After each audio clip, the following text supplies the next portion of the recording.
मित्रों नमस्कार।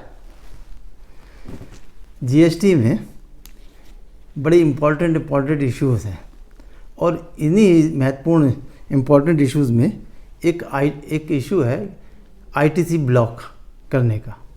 ITC block हो जाने के मामले आजकल बहुत सामने आ रहे हैं और इस पर विचार किया जाना बहुत ज़्यादा ज़रूरी है। अब क्वेश्चन ये उठता है कि ये जो ब्लॉकिंग हो रही है ये किस तरह से हो रही है और किन अधिकारों का प्रयोग करते हुए हो रही है। तो हमारे जीएसटी के रूल 86A में ये प्रोविज़न किया गया है कि अगर अधिकारी को लगता है कि कुछ, जिनको कि मैं आगे डिस्कस करूँगा, कि इन मामलों में आईटीसी का मिसयूज़ हो रहा है तो वो इसको ब्लॉक कर सकते हैं। अब हमें ये क्वेश्चन उठता है यहाँ पर कि ये जो ब्लॉक करने का राइट है क्या बिना किसी नोटिस, बिना किसी इन्फॉर्मेशन के एट रैंडम करने का है या नहीं है। तो मित्रों ये बिल्कुल स्पष्ट है कि जीएसटी के रूल 86A में ये जो व्यवस्था की गई है कि इसको अधिकारी प्रॉपर ऑफिसर हैं उनको ये राइट दिया गया है कि वो इसको ब्लॉक कर दें। तो उस पर एक बड़ा ही महत्वपूर्ण जो judgement honourable High Court Gujarat के द्वारा दिया गया और वो इम्पॉर्टेंट जजमेंट ये बताता है कि रूल 86A के अंतर्गत जो पावर्स का इस्तेमाल किया जा रहा है उनको किस तरह से करना हो चाहिए और अगर वो इस तरह से नहीं की गई हैं तब क्या स्थिति बनती है। तो सबसे पहले ये इम्पॉर्टेंट जो जजमेंट आया है हम इस पर चर्चा करेंगे, इस पर बात करेंगे। और ये जो है आया है new Nalwand traders versus state of Gujarat, special civil application number 17202 of 2021। ये ऑर्डर अभी 23 फरवरी 2022 को कोर्ट ने दिया है। अब इस पे विचार करने से पहले हम इसके फैक्ट्स पे ज़रा सा चले जाते हैं कि इसके फैक्ट्स क्या हैं। फैक्ट्स ये हैं कि पिटिशनर का ट्रेडिंग का व्यापार था कि वो एमएस स्क्रैप को खरीदना और उसको बेचना। पिछले 13 सालों से वो कई सप्लायर से खरीदना और फिर लोगों को सेल कर देने का यही काम कर रहा है। उसने डिफरेंट सप्लायर से माल खरीदा और डिफरेंट लोगों को बेचा। इस बीच पिटिशनर ने एक फर्म है कोई अनमोल एंटरप्राइजेस, उससे 22 दिसंबर 2020 से लेकर 27 मार्च 2021 मतलब लगभग 3 महीने के बीच में खरीद फरोख्त का काम भी किया। और इनके द्वारा जो इसने अनमोल एंटरप्राइजेस से जितना भी माल खरीदा और उसको अपने यहाँ मंगवाया तो उसके लिए बाकायदा प्रॉपर वे में ट्रांसपोर्ट किया गया और एक इनवाइस, वेटमेंट स्लिप और ई-वे बिल, ये सब उसके साथ में माल का ट्रांसपोर्ट किया, इंपोर्ट किया। और पिटिशनर ने जो भी परचेज़ करी उसको GSTR 3B और GSTR 2A और GSTR 2B में स्पष्ट रूप से रिफ्लेक्ट भी किया। रिफ्लेक्ट हो रहा है कि ये इन्होंने अनमोल एंटरप्राइजेस से ये खरीद एमएस स्क्रैप की करी है। ये सब चीज़ें बिल्कुल क्लियर। लेकिन उसके आगे क्या हुआ कि एक दिन अचानक ही उसको जानकारी मिली कि विभाग ने जीएसटी रूल 86A के तहत अधिकारों का इस्तेमाल करते हुए 97,17,290 रुपये की आईटीसी ब्लॉक कर दी है। ये सूचना उसको SMS से मिली और ईमेल से मिली। तो जिस पर कि जीएसटी पोर्टल पे जब देखने टैक्स जमा करने के लिए देखने को गए तो पता चला कि कोई कारण नहीं है, केवल ब्लॉक किया गया है और कोई रीज़न नहीं दिया गया है कि किस रीज़न की वजह से ऐसा ब्लॉक किया गया है। तो पिटिशनर ने डिपार्टमेंट से रिक्वेस्ट करी लिख करके कि साहब हमें इसका रीज़न बताएं। तो उनकी तरफ से कोई ना तो सूचना दी गई और ना ही कोई उसका ऑर्डर दिया गया कि इसलिए ये मामला ऑनरेबल हाई कोर्ट के सामने पहुंचा। अब इस पे ऑनरेबल हाई कोर्ट ने इस पे डिटेल से विचार किया। अब इसमें जब काउंटर मांगा गया तो डिपार्टमेंट ने कहा कि साहब पिटिशनर ने 97,17,290 रुपये का आईटीसी क्लेम किया अनमोल एंटरप्राइजेस से दिसंबर, जनवरी, फरवरी, मार्च 2021। और जब इनके यहाँ रूल्स 25 के तहत इन्वेस्टिगेशन किया गया अनमोल प्राइजेस के, तो ये फर्म अस्तित्वहीन पाई गई, इसका ये फर्म ही नहीं पाई गई और इसका जो GSTN है वो सस्पेंड पाया गया।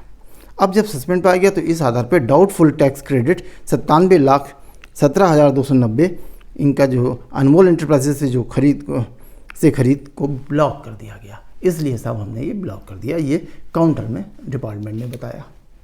अब ऑनरेबल कोर्ट के सामने ये वाली बात आई कि ब्लॉक करने की सूचना कैसे दी, तो ब्लॉक करने की सूचना DRC 01A में 30 जुलाई 2021 को दे दी गई और अभी तक 7 महीने उसको इन्वेस्टिगेशन को हो चुके हैं ब्लॉक किए हुए, अभी जांच जारी है और अभी तक सेक्शन 73 या 74 एज में भी जो भी लागू होता है उसकी कोई नोटिस इशू नहीं हुआ है। राजकीय राजस्व की सुरक्षा के लिए ये ITC ब्लॉक किया गया है, ऐसा उन्होंने अपने काउंटर में कहा, इसका जवाब दिया।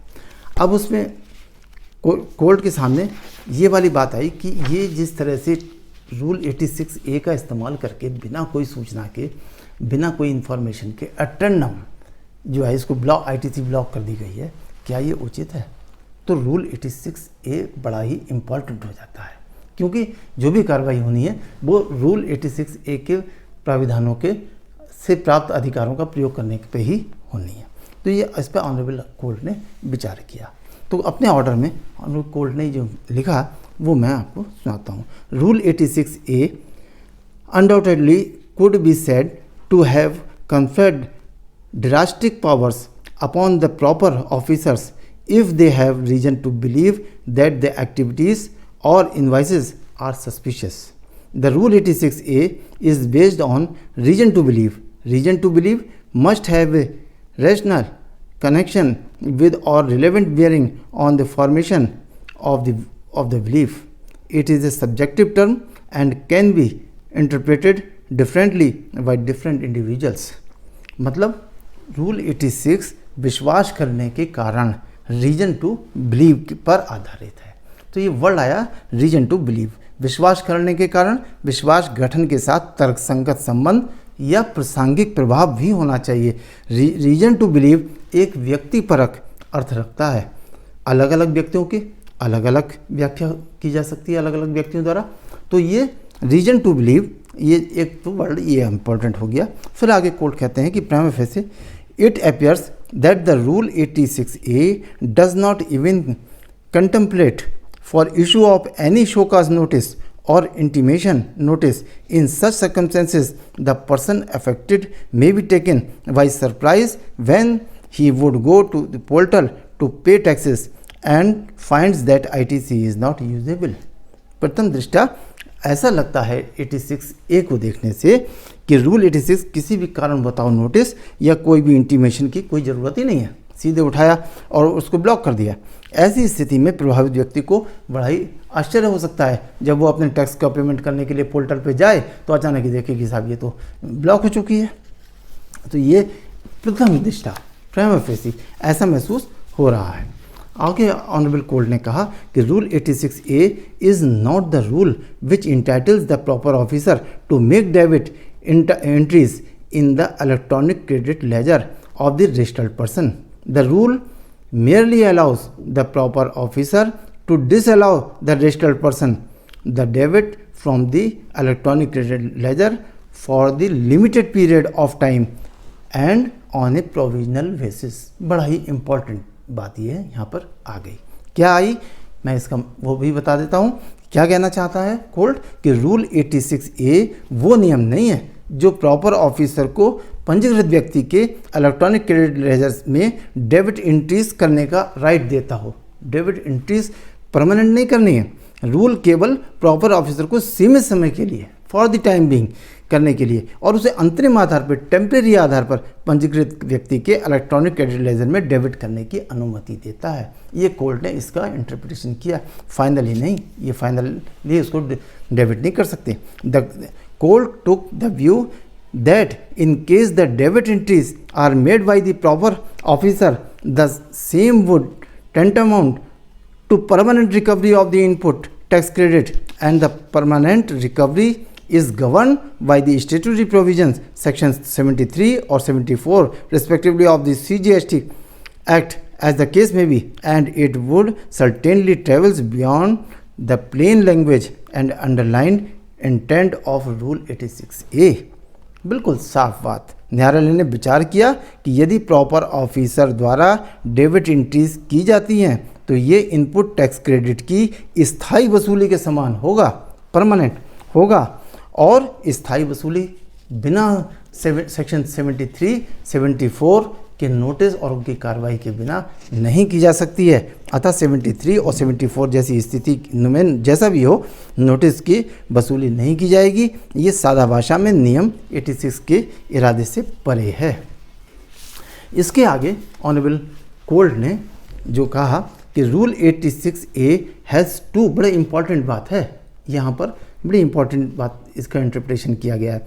Rule 86 has two prerequisites to be fulfilled before the power of disallowing of debit of the suitable amount, the electronic credit ledger or blocking of ECL to the extent of the amount fraudulently or wrongly availed of is exercised। मतलब court ने बहुत स्पष्ट किया कि अगर proper अधिकारी rule 86A के तहत ITC ब्लॉक कर रहा है तो उसको ब्लॉकिंग से पहले दो आवश्यकताओं की पूर्ति करनी होगी। दो आवश्यकताएं क्या? फर्स्ट क्या है? The first pre request is of the competent authority or the commissioner having been satisfied on the basis of the material available before him that blocking of ECL for the aforestated regions is necessary। पहली बात तो ये कि उसके सामने कितना material हो, proper दिखाई देने वाला मटेरियल सामने होना चाहिए, जिस मटेरियल के आधार पर वो इस निष्कर्ष पे पहुंच जाए कि इसको ब्लॉक किया जाना जरूरी है। तो पहली बात मटेरियल क्लियर होना चाहिए। ये नहीं कि साहब उठाया और अपना पावर का इस्तेमाल कर दिया। क्लियर कट मटेरियल होना चाहिए जैसे जो ये उद्घोषित करता हो कि भाई ये क्लियर, ये यहाँ पर इसका मिसयूज़ किया जा रहा है और इसको ब्लॉक करना जरूरी है। पहली condition. Second condition, the second pre request is to recording the reasons in writing for such an exercise of the power, कि वो इसको राइटिंग में इसको रिकॉर्ड करेंगे कि ये ऐसी अपनी इन पावर्स का रूल 86A की पावर्स का इस्तेमाल किन परिस्थितियों में क्यों किया जा रहा है, अपनी शक्ति के प्रयोग के कारणों को लिखित रूप से दर्ज करेंगे। ये दो शर्तों का होना बहुत ज़रूरी है। कोर्ट ने आगे कहा कि from the language used in rule 86A is becomes very clear that unless both these prerequisites are fulfilled, the authority cannot disallow the debit of the determined amount to the ECL or cannot block the ECL even to the extent of the amount found to be fraudulently or wrongly availed of। मतलब 86A की भाषा से ये बहुत स्पष्ट है कि जब तक इन दोनों आवश्यकताओं की पूर्ति नहीं हो जाती, अर्थात ये दोनों आवश्यकताएं फुलफिल्ड नहीं हो जाती, तब तक प्रॉपर ऑफिसर उसको ब्लॉक नहीं कर सकता, ITC को ब्लॉक नहीं करेगा। ये नहीं करना चाहिए और अगर करता है तो वो विधि विपरीत है, इल्लीगल है। आगे ऑनरेबल कोर्ट ने कहा कि any administrative power having quasi judicial shades which brings civil consequences for a person against whom it is exercised must answer the test of the reasonableness। It would mean that the power must be exercised fairly and reasonably by following the principles of the natural justice। Quasi judicial वाली प्रशासनिक शक्ति जो उस व्यक्ति के नागरिक परिणाम civil consequences लाती है जिसके खिलाफ इसका प्रयोग किया गया है, उसे अपनी तर्क संगत की परीक्षा में खरा उतरना पड़ेगा कि साहब इन कारणों की वजह से इसको ब्लॉक करना जरूरी है। इसका अर्थ ये हुआ कि प्राकृतिक न्याय के सिद्धांतों का पालन करते हुए शक्ति का उचित और तर्क संगत इस्तेमाल किया जाएगा, जबकि ये इंटरप्रिटेशन ऑनरेबल कोर्ट के द्वारा किया गया है। अब इसमें ऑनरेबल कोर्ट ने आगे कहा कि वी फाइंड, ये भी बड़ा इंपॉर्टेंट इंटरप्रिटेशन है, we find that post decisional और remedial hearing would have to be granted to the person affected by blocking of his ECL। We may add that such post decisional hearing may be granted within a reasonable period of time which may not be beyond 2 weeks from the date of the order blocking of ECL। किसी भी तरीके से अगर उसको block किया जाता है किन्हीं कारणों से उन दोनों शर्तों का पूरा करते हुए, तो उसको ब्लॉक करने की तारीख से 2 हफ्ते के अंदर इस पर सुनवाई का अवसर देकर और इसको सुन करके जवाब लेकर के और ये अपना ऑर्डर पास करना होगा और ये तय करना होगा कि क्या सही है और क्या गलत है। After such hearing is granted the authority में proceed to confirm the order for such period as may be permissible under the rule or revoke the order as the case may be। या तो उसको order रखा जाएगा या उस order को revoke कर दिया जाएगा, वापस ले लिया जाएगा। ये भी एक इम्पॉर्टेंट इंटरप्रिटेशन कोर्ट के द्वारा दिया गया है। ये नहीं कि साहब वो ब्लॉक करके बैठ गए, अब ढूंढते रहिए, अब आप बात करते रहिए। 2 हफ्ते के अंदर उनको सुनवाई का अवसर दिया जाएगा और सुनने के बाद ये ऑर्डर पास किया जाएगा, डिटेल ऑर्डर, कि क्या ये ऑर्डर जो ब्लॉक किया गया है वो सही है और आगे जारी रहेगा या उसको वापस ले लिया जाएगा। इसी अपने ऑर्डर में ऑनरेबल हाई कोर्ट ने एक दिल्ली हाई कोर्ट का एक ऑर्डर जो हुआ वो quest merchanting India versus government of NCR Delhi, writ petition number 6093 of 2017 का हवाला लिया, का रेफरेंस लिया। और ये ऑर्डर अपने आप में बड़ा इंपॉर्टेंट है। इस ऑर्डर में जो इसका रेफरेंस लिया गया, उसका जो मेंशन किया गया है वो भी बड़े इंपॉर्टेंट है। क्या the SSC had duly paid the tax to the supplier but the supplier had not deposited the tax with the government. उसने बाकायदा वही माल खरीदा और उसको टैक्स दे दिया, लेकिन सप्लाई वाले ने टैक्स आगे जमा नहीं किया। The court held that however in the event that the selling dealer has failed to deposit the tax collected, the remedy for the authorities is to proceed against the defaulting selling dealer to recover such tax and not to deny the purchasing dealer his input। अगर वो fail हो जाता है, अगर उसने ईमानदारी से tax दे दिया परचेजर ने और सेलर उसको नहीं जमा करता, तो इससे उस सेलर से वसूला जाए, उसके खिलाफ कार्रवाइयाँ की जाएँ, सख्त कार्रवाइयाँ की जाए, लेकिन purchasing not to deny the purchasing dealer his input, और उसको परचेजिंग डीलर को डिनाई नहीं कर सकते। जब ये मैटर हाई कोर्ट के ऑर्डर के खिलाफ डिपार्टमेंट जब सुप्रीम कोर्ट गया, the Supreme Court affirm the said case and dismiss the revenue's petition seeking special leave to appeal against this decision. Honourable revenue की जो SLP की जो पिटीशन पड़ी, उसको सुप्रीम कोर्ट ने खारिज किया और दिल्ली हाई कोर्ट के इस महत्वपूर्ण ऑर्डर का समर्थन किया। मित्रों, आज के इस महत्वपूर्ण इसमें से कुछ 2-3 चीज़ें बड़ी इंपॉर्टेंट निकल के आती हैं। क्या कि अगर ITC ब्लॉक किया गया है उसके रूल 86A के तहत, तो उसमें 2 शर्तें लगाई गई हैं। ये देखना है कि ये 2 शर्तों का पालन करके किया गया है या नहीं किया गया है। पहली शर्त तो उसमें उन्होंने कहा कि सफिशिएंट मटेरियल सामने होना चाहिए, और दूसरा लिख करके रिकॉर्ड करना पड़ेगा कि किन कारणों से ये हम इसको ब्लॉक कर रहे हैं।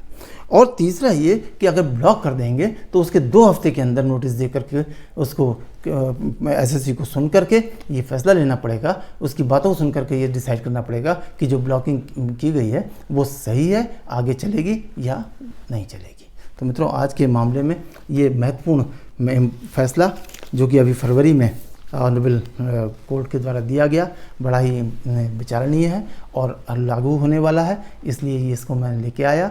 आप इसको सुनकर और मुझे बताइए, अपने कमेंट बॉक्स में कमेंट करके ये बताइए कि आपको ये आज का मेरा वीडियो कैसा लगा। नमस्कार।